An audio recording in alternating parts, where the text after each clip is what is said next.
Hello everyone, today I'm gonna show you how to fix not being able to connect to the servers in FragPunk. So the first thing that you need to keep in mind is that it's 99% of the time it's their fault.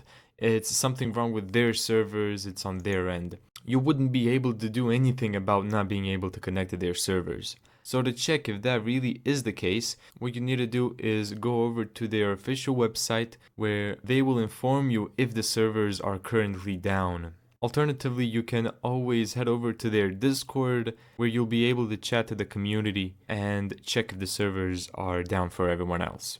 If, however, that's not the case, there's not much that you can do.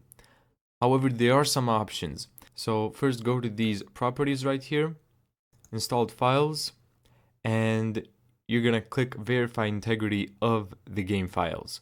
This is particularly useful if you downloaded the game on a hard drive instead of an SSD, where a hard drive is more likely to corrupt than an SSD.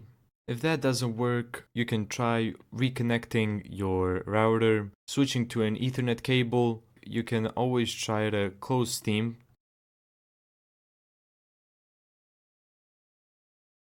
And then reopen Steam by right-clicking on it and clicking Run as Administrator.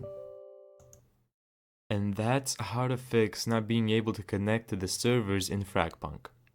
Thank you so much for watching this video. If you found this tutorial helpful, make sure to give it a thumbs up and subscribe. And as always, see you in the next video.